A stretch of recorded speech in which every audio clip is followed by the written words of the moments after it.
and organize the actions. So this is something important. And propose this convergence research agenda with researchers, communities, and also governments. That's something important. And also to plan how to go to the field, how to have funding, how to address the ethical committee requirements, right? In this type of research. So it's important, and I think Cemaden in Brazil has an important role, right? Because it's a research unit at the Ministry of Science, Technology, and Innovation, and can help to organize this effort, engaging universities and communities and governments. So the idea, we have many researchers from at Cemaden, meteorologists, hydrologists, geologists, and we, in the past 8 years, we have been developing some interdisciplinary works, right, to identify some gaps in warning systems, but we face the challenge of finding a method, right, to develop these interdisciplinary, multidisciplinary, and transdisciplinary activities. So the idea is to use some of the methods and training models offered that are available online at the Converge project, and to adapt, to think about warning systems, and identify some key case studies around the world about implementation of landslide warning system, flood warning systems, wildfires and drought warning systems.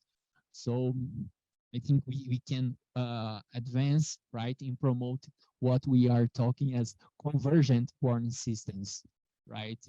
It's I don't know if you went to Canada, but there are some provinces in Canada that have different criteria for warnings, right? And I think and there were studies in 2013 showing this how in more than 100 countries around the world, how this is happening everywhere, right? And I think we can reduce some of these institutional vulnerabilities. So some gaps that we identify, the natural hazard centers and the natural hazard center and also Cemaden, is the need of a method, right, to this integration in warning systems. Also reduce some or promote a consensus regarding the warning terminology, right? Yeah, there is another important aspect. These 4 components of warning system that I discussed, that I show to you. There are some countries that are doing monitoring activities without risk mappings, without hazard mappings, without information about people exposure or people vulnerability, right?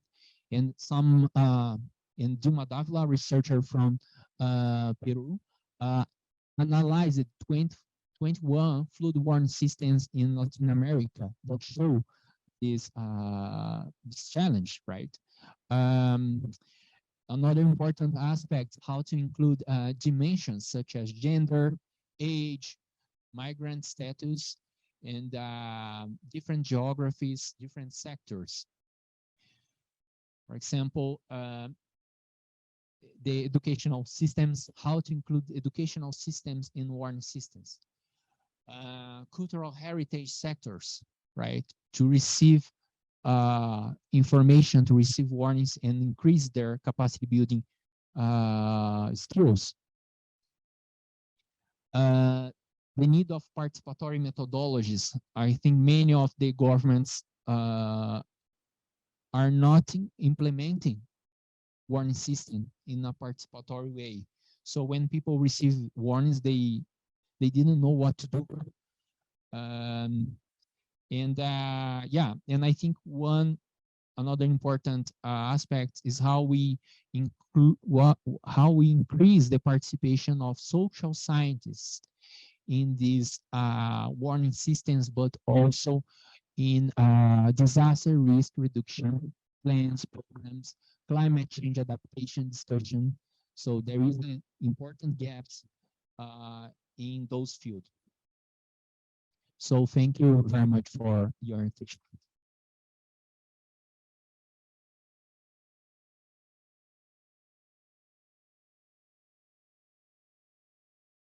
Thanks. So 2 quick questions. You've been able to penetrate state level governments and deal with those agencies. And then my other question is probably a simpler one. You said that you were getting warnings every day. Does that desensitize you to these warnings if you look outside and it doesn't seem to be a disaster? So there seemed to be a little disconnect between not warning people in the way that they are accustomed to culturally and overwarning people when maybe there isn't a disaster. So just kind of wondering about those things. Thanks. Thank you for the questions. The first related to state governments, right? In Brazil, we don't have we don't have emergency management. Is not a professional activity, right? So many of the activities are at the civil protection. That's an institution created during the Second World War, right? So we have a strong military background, and we have a high turnover of staff. So each 4 years, when we change the governments, we need to start again the capacity building activities of the military personnel, right? And the thing is that the states in Brazil are very different in terms of cultural and economic capacities, right? So in some states, they have their own warning agencies or meteorological agencies, right? Monitoring. So sometimes the local level receive warnings from federal agencies and also from state agencies, right? And sometimes with different information and data. So this is one important aspect. The other is also related to these questions, but the second is that there are difference between meteorological information and disaster risk warnings. So disaster risk warnings, you need to receive not only information about the hazards, the rainfall amount, flood, but also the flood-prone areas, the groups that are most exposed. So you need to help, right, more localized information. I think this is something that I'm facing challenges when I receive the warnings every day, because it's a meteorological warning that is not connected to my home institution, right? And put my city, right, in a warning situation. So the warning is for São José dos Campos. It's for Boulder, not the neighborhoods in Boulder or the flood-prone areas in Boulder. So I think this is something that we need to improve, right? And Thank you.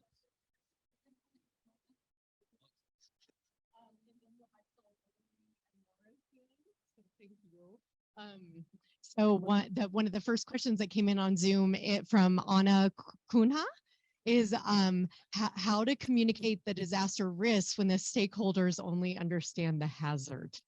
And so this is the classic problem of working across those disciplinary boundaries when people are only thinking about the hazard and not maybe the social context. And so she said, her question is especially in the context of drought, but just in general, could you respond to that? And then more questions in here and more online. And 10 minutes left. yeah, thank you, Laurie, and thank you, Anna. Anna is a researcher at Cemaden, and she worked analyzing drought risks in the northeast of Brazil. Northeast region. It's interesting, the question, because when we analyze the meteorological aspect of Brazilian Northeast, right, the Brazilian government define a polygonal, right, of droughts.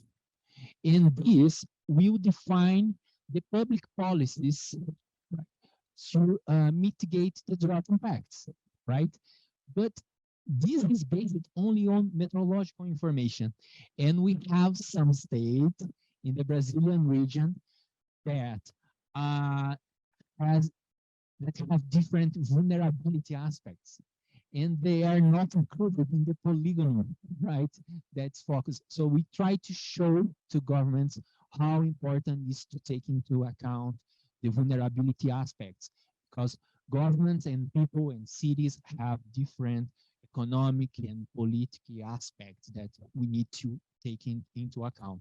So, and I think one of the forms of working with them is to promote these capacity building activities using e-learning activities, or promoting workshops such as natural hazards workshop that engage people, right? And I think we need scientists that can facilitate these dialogues between communities, practitioners, and governments. I think this is something that we need um, to invest, right? So can we go to? Yeah. Thank you so much for this. So my response to your very first question was, that I found the warnings and the anxiety producing. And I thought maybe I'm an N of one, and that was just ridiculous. But your last slide talked about different stages of warnings. And this siren kept going off. And I live very close, and my son wasn't with me. And every time it went off, I know we're having a flood. We've been having it for 2 days. It was a really long event, and it just really caused me anxiety. So what does the research say about later stages of a disaster, and how do warnings shift? It's a great question. I can get another recent example of disaster in Brazil, right? And it's related to the app that we developed. Why? Because during emergency situations, especially in Brazil, that WhatsApp groups are very popular. People are sending a lot of information, and there are fake news related to warnings. And people were frozen, right, in terms of what information I need to follow, right? So the app was a safe place where people can exchange information. And this was good because in the neighborhood, in the city of Jaboatão dos Guararapes, Pernambuco state, they share the information about the amount of rainfall, right? In that case, 40 millimeters was an important threshold to trigger landslides, right? And then the exchange information and decide to evacuate. And this was very important. I think in your case, you are the better monitoring agent at your local, right? And maybe some people in your neighborhood can use your information, and maybe you need information from some areas, right, that are flooded before your home.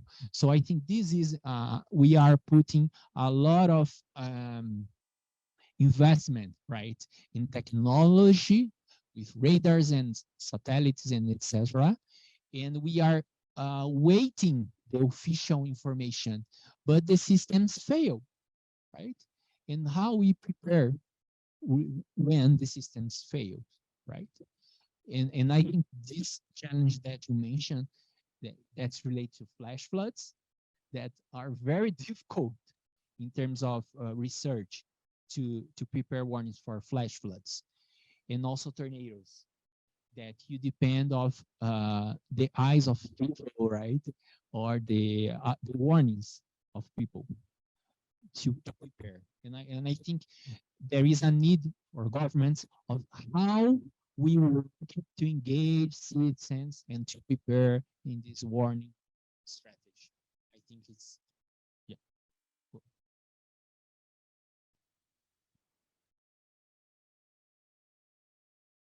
First, thank you so much. This is super, super helpful, and I'm excited that you're here for us to all engage with you over the year.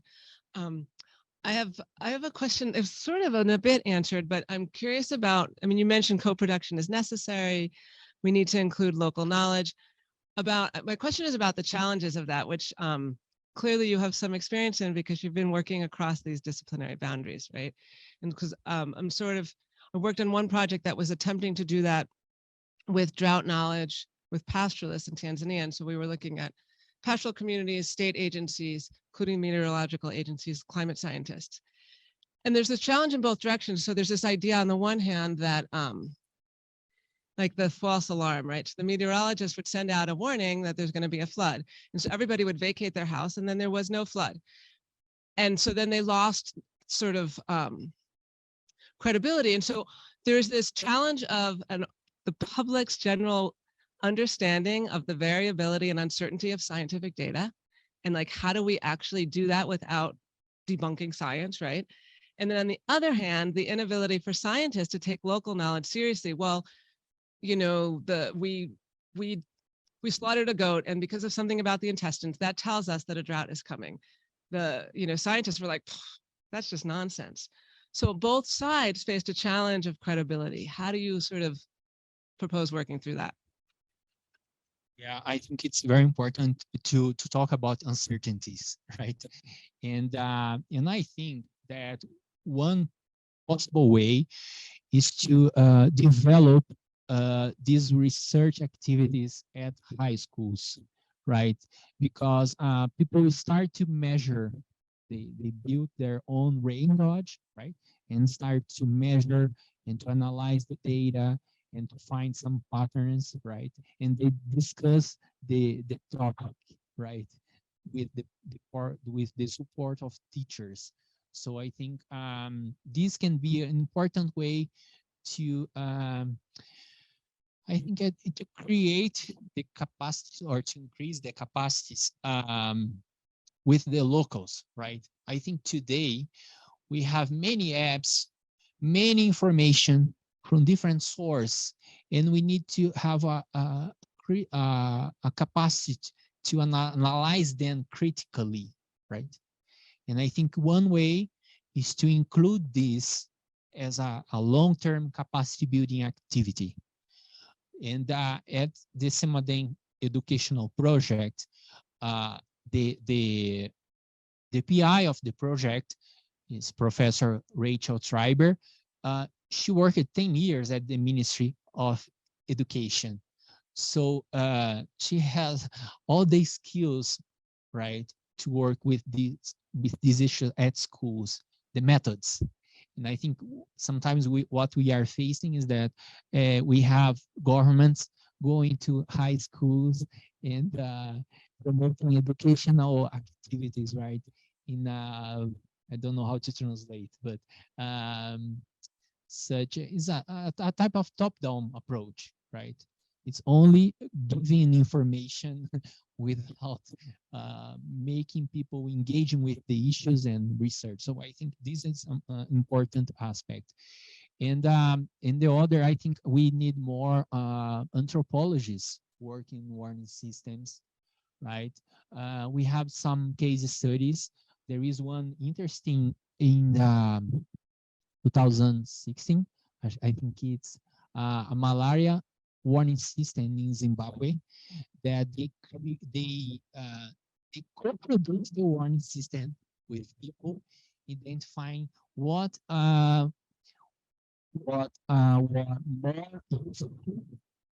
the locals in terms of signs of that the droughts are coming, right? And some of the signs were related to the behavior of animals. So they put these local indicators and had a communication strategy. So when the indicators were meaningful, they help the health workers help to spread the message in the neighborhoods, right? So I think, yeah, I think it can be a interesting strategy. And just to short example related to the app, right? When the app was developed, we worked with civil defense in some regions of Brazil, right? And then civil defense were some of them were furious. Why we were not invited to be part of the project, right? So we create another phase to dissemination phase, and I think one of the challenges to the civil defense is that they don't have the apps, the technology, and the methods to engage people. So I think it can be, yeah. Sorry. So we are at the top of the hour. So thank you to everybody online. Thank you to everybody here. I know we had at least one more question in here. And so what we'll do, can we give a big round of applause to Victor? Yay! And a virtual round of applause pouring in as well. And so please, we hope you can stay after, talk to Victor, and keep this conversation going. And thank you so much. This was a wonderful talk. Thank you. Yay. Thank you, everybody.